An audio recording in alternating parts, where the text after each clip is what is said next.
Be here today, and I want to start out by proclaiming that I am a feminist. Now, I know some of you, your eyes just rolled into the back of your heads, and I've probably lost half of the viewers that I was ever going to get at one point in time, but I'd like to tell you how this happened. I decided to go to Smith College when I was your age, and Smith College is an all-women's college, and it focuses on principles of egalitarianism and gender issues. And after about 2 years there, I rarely went a day without thinking about advancing women and promoting men who advance women. I think that made me a feminist, but it's hard to know if it was that or if it was followed by my next journey, which was going from Smith College to sight unseen, never been to before, Texas A&M. I got to tell you about Texas A&M now. I'm an Aggie, and I love those Aggies, but this was one of my first experiences with gender. I had a research assistant. His name was Wilson. If he's out there ever, I love Wilson. And Wilson, I never had a car until I was 25 years old. I'm not bitter about that. I'm just telling you the facts. And Wilson decided he would give me a ride home because it was raining and I had my bike. So he threw my bike into the back of his Chevy S10 Ford pickup with the extended cab sort of thing. This is College Station, Texas. And he had to stop to get gas on the way home, and he locked the doors. And when he came back, I said, "Wilson, why did you lock the doors when you went in to pay for the gas?" And he said, "Well, I didn't want you to get stolen." And that's when I realized, holy cow, there are gender differences. There's gender issues that have remained to be solved. So today I'm going to talk to you about gender issues, about discrimination, and about how the face of discrimination has changed. And it was experiences like that and being at Smith College where I really was reminded that almost 100 years ago, women got the right to vote. Almost 100 years ago, 1920. 50 years ago was the Civil Rights Act. There have been so many other wonderful laws that have passed on behalf of people based on age, based on physical disability that have protected individuals on the basis of civil rights. And if you look up on the slide, what you see is these are things that are hopefully of the past, where we see discrimination on the basis of race, on religious orientation, on sexual orientation, on some of these things. And so some of us might wonder, well, do we really need feminists? Do we really need egalitarianists? Okay. Is there any such thing as discrimination remaining? And what I'd like to do, once I have the clicker, sorry, here we go, is to tell you that I think so. And I think that what I'd like to do and what I do in my research is try to unravel what's behind these smiles. So is there an expression behind the smiles? And my research focuses on interpersonal discrimination. So what sorts of things might happen at a level that is different than the illegal behaviors that I refer to as formal discrimination. So clearly there was formal discrimination, and if you look at many of the laws, what we see is they have succeeded in reducing the formal discrimination. My question is there still a type of discrimination that remains? And I call this discrimination interpersonal discrimination. And it's something that I want you all right now to think of somebody you don't like, okay? And this somebody you don't like is right in front of you. And if you can't think of somebody you don't like, you can raise your hand and I can give you an extra person because I've got a few extra, okay?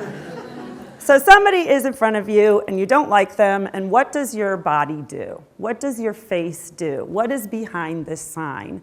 And what probably happens is you orient away from them, you want to get out of the interaction, you have something we call Duchenne smile, it's a fake smile, you kind of nod and you just kind of want to move on away. And that's what I'm interested in looking at when I look at interpersonal discrimination.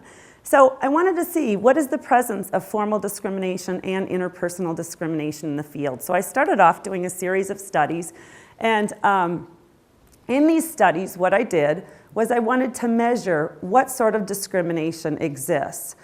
I had students in my lab go out into the field and apply for jobs.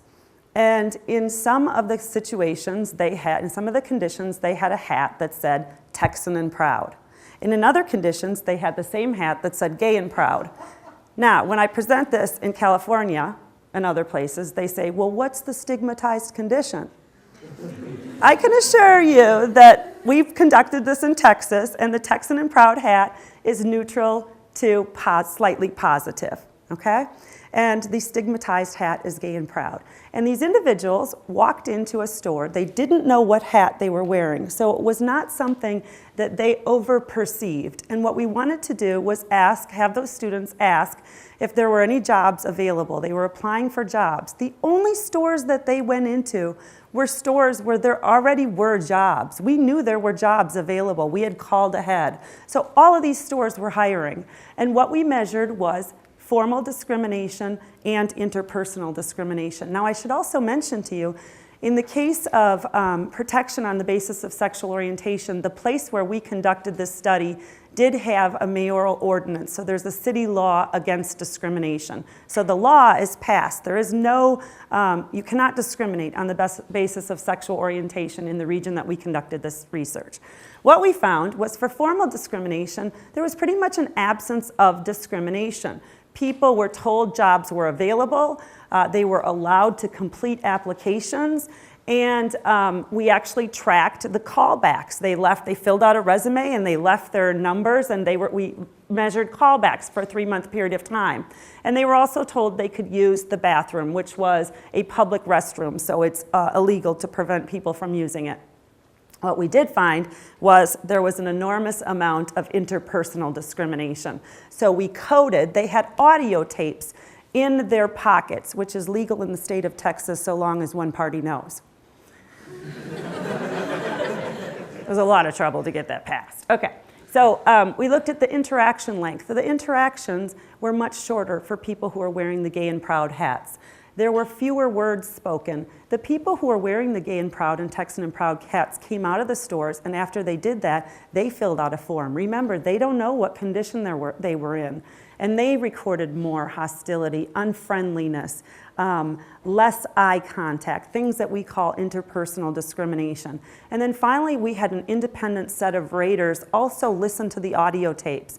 They did not know there were different conditions, and they were able to pick up differences in interpersonal discrimination. Again, they couldn't look at eye contact or amount of smiling, but they could measure hostility, friendliness, all sorts of interaction variables that they could pick up from vocal and number of words, okay? So the bottom line is there was a lot of interpersonal discrimination. Now, we ran this again with another set of individuals. This is Whitney from our lab, and here she is as a heavy woman, and here is Whitney as she usually appears.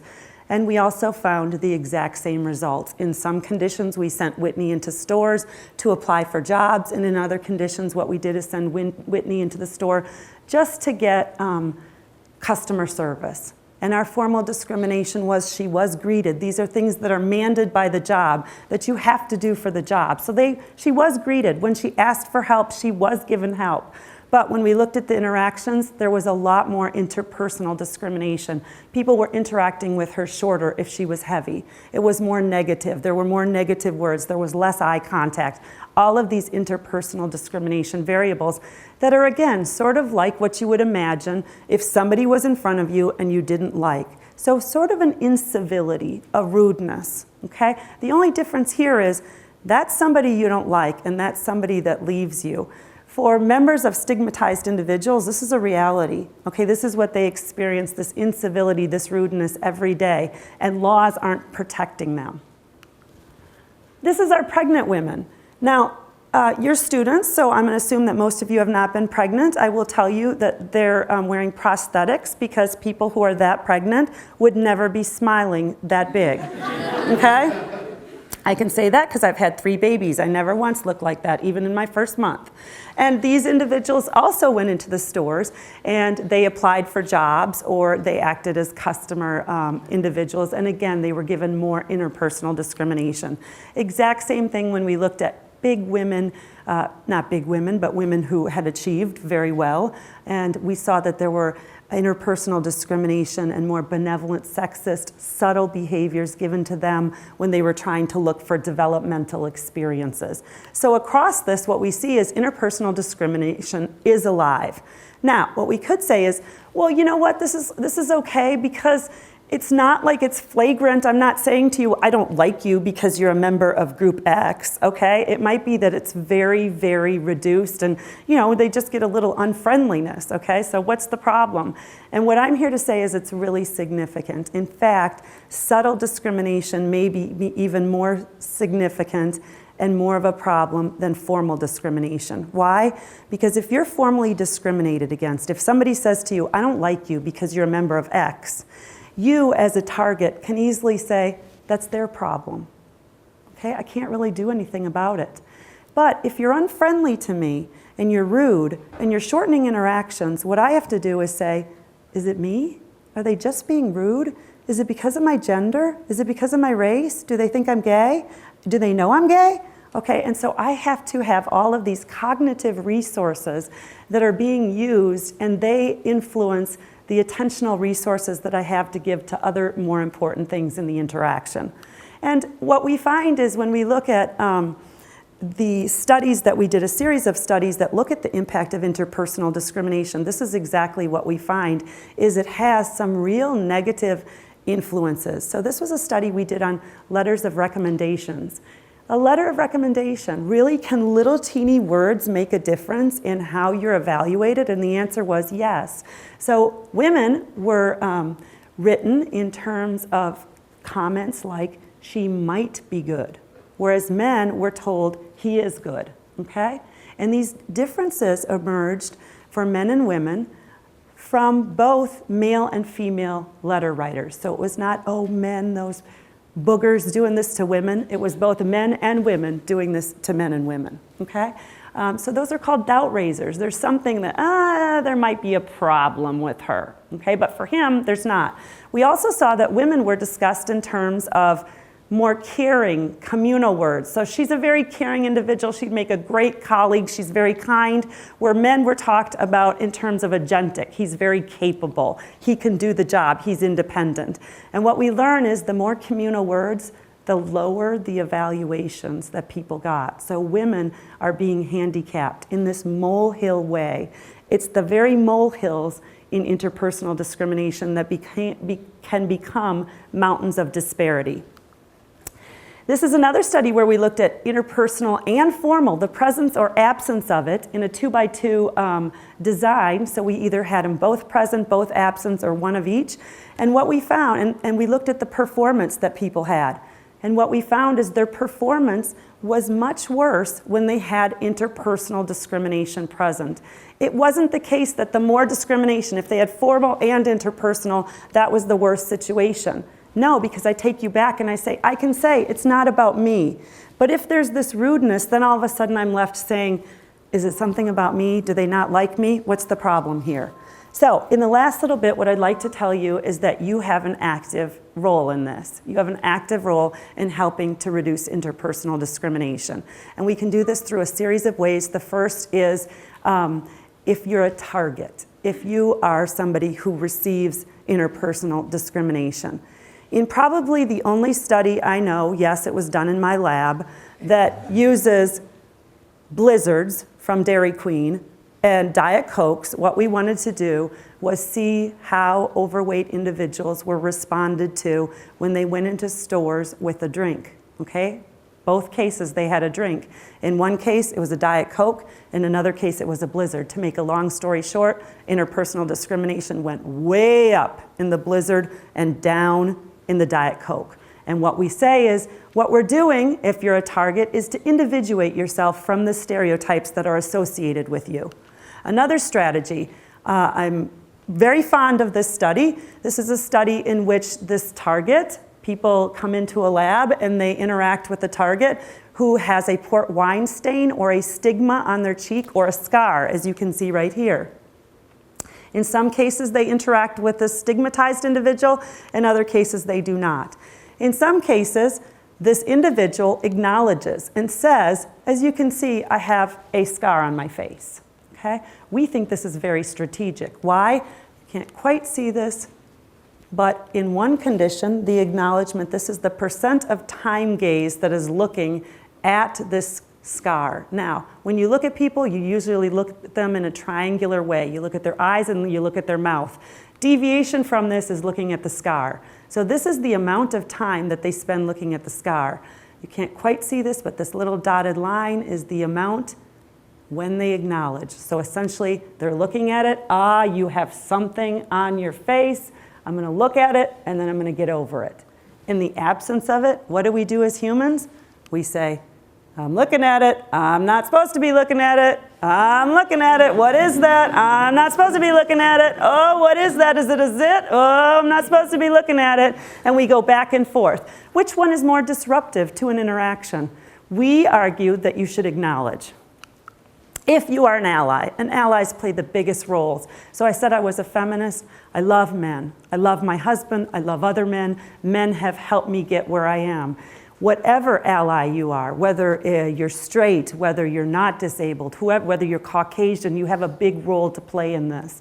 And the role is that when you see injustices, stand up, confront, condemn. And we did a series of studies where people actually condemned discrimination, and there were both short-term and long-term effects of reducing discrimination. If you're part of an organization, promote safe spaces, promote zero tolerance policies. Advocates, majority members who advocate on the behalf of targets are more impactful than targets are themselves. Targets are seen as having a dog in the fight. If you are not a member, if you're not a target and you're helping, you are inspiring other people. You're setting the norms, you're setting the culture of an organization to usher in change. Finally, if you're a citizen, encourage and support legal action. We've talked a lot about interpersonal discrimination, but remember there are some groups that don't even have basic protections yet. Gays and lesbians are one of these, and what our research recently has shown is that even though laws do not prevent interpersonal discrimination, they do diminish it. So it's important to get those basic rights promoted, and then to move forward and think about what other laws can we get. People say, well, you can't legislate how much people are smiling and interacting with each other. You can't tell me I have to make eye contact with you. How are we going to do that? And what I say to them is, think about sexual harassment and the laws that exist there. Did we ever think we would have laws there? Are they important? Absolutely. So when people experience this burden over and over and over again, it may be time to think about how we do take legal action. So the take-home message for all of you is to join my feminist or my egalitarian cause, and to first of all begin identifying interpersonal discrimination. Laws are not the end-all be-all. The second is to teach others and promote accountability. Tell them what you've learned, show them the video, talk about your experiences. And finally, to take action to reduce it. And then, maybe then, when this talk is given, and I visit other women from Smith College and from Texas A&M, because once an ag, always an ag, we will look forward to a future where we see headlines like this. Thank you.